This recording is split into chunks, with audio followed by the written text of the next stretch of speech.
Hi, it's Ann from the Olive Scene, and today we're going to make cornmeal twists. These are a quick bread to make.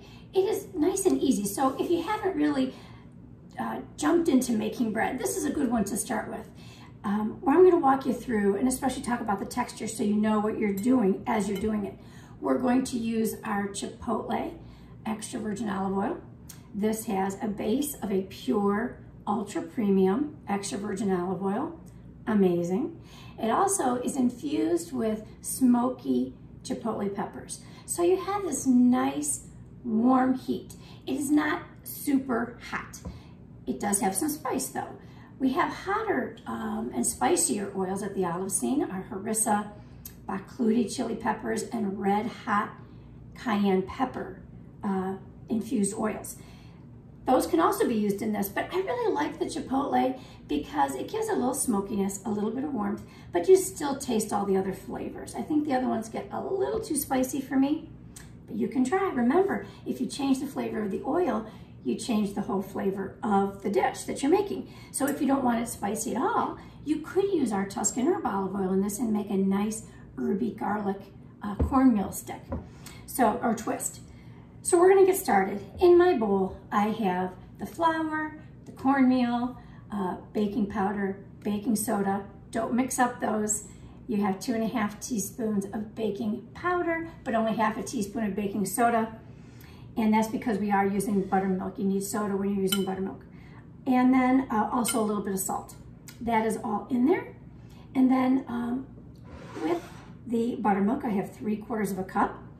I'm going to add the chipotle oil to the buttermilk. This is a 1 cup measure, so our liquid equals 1 cup, but I am not going to stir it. I'm just going to leave it as is. There we go. With a spatula, when I'm doing a dough or a quick bread, I like to start, even a pie crust, I start with a spatula because I can pull that liquid into the dry ingredients a little bit easier. I made a well in the middle. You saw that I moved the dry ingredients aside. The wet ingredients are going into the middle of this. And now I'm going to pull the dry ingredients in and around it.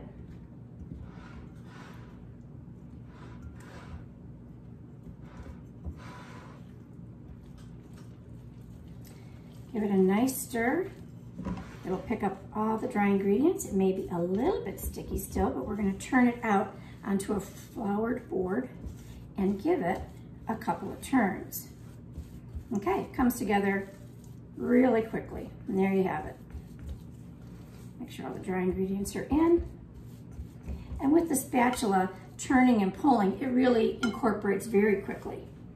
Okay, we're going to start with a floured board. I have my board ready. We're going to give it a nice dusting of flour. As you can see, this is a bit sticky, but won't be too bad to work. This is not like a dinner roll. It's going to be more between a roll and a cracker. So we don't want this, we don't want to knead this and add so much flour that it becomes like a dinner roll, because it's not going to rise like a dinner roll because there's no yeast in it. So I'm just going to gather this up on the sides, make sure my hands are floured, or that the dough is floured so my hands don't stick. And we're going to give this, picking up the flour as I go. So as I pick up the flour, my hands are not sticking to the dough is not sticking to my hands. If it is, put a little more flour on the dough. When you first get started, you do need to put a little bit of flour, as you saw me do. Okay. So I give it a couple of kneads. It's not sticky anymore, but it's not hard. It's still a soft dough. There we go. That's it. I'm going to put a little more flour down because as I pat this out, I'm going to make it kind of into a rectangle. You can also roll this if you'd like. And if you don't have where'd I put mine? If you don't have a plastic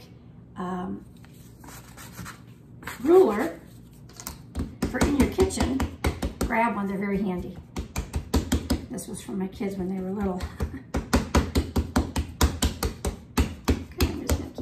that out. About a 1/2 inch. Almost there. I try and keep it a little bit in a rectangle because these are going to be twists. And I want to make it kind of straight when I go to cut it.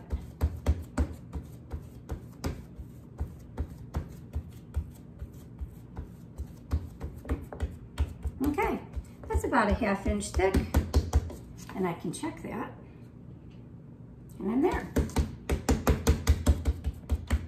Okay, next is cutting them. Well, I am going to, because I don't want them to be that long, that's going to be kind of hard to eat, so I'm just going to cut these right down the middle.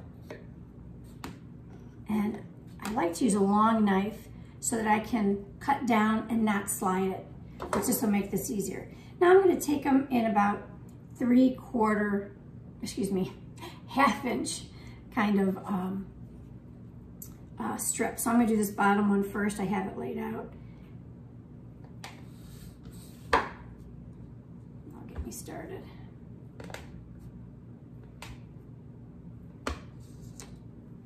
There we go. Straight across, 1/2 inch. As I pick these up, I'm going to give them a little bit of a twist and onto the cookie sheet. Let me do a couple more for you so you can see.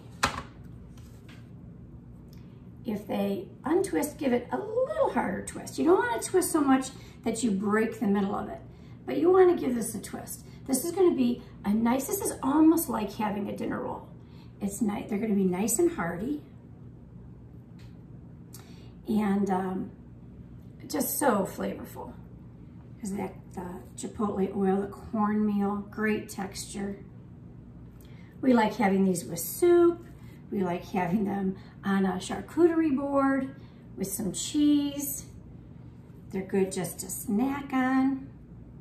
You can put them in a container after you bake them, and they'll last 3 or 4 days.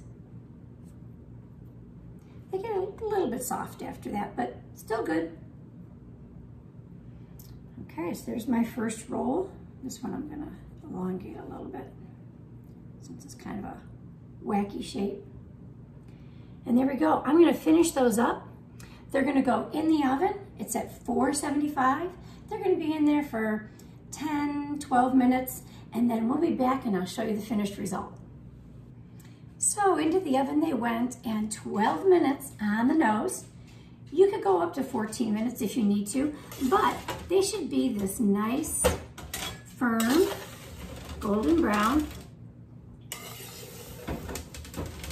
Nice firm stick and a golden brown color.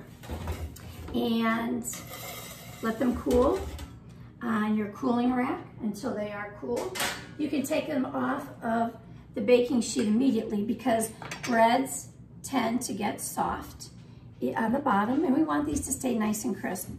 Wonderful to have when you're making chili. They're great with cheese on a cheese board. I'm going to have them tonight with a stuffed acorn squash, and you can find that recipe on our website as well. These go wonderful with them because that recipe also calls for our chipotle olive oil. So I'm carrying over that flavor, not in a monochromatic way because these have very different textures. So it's going to be a wonderful combination. Check it out. Also, pick up some chipotle olive oil from the olive scene.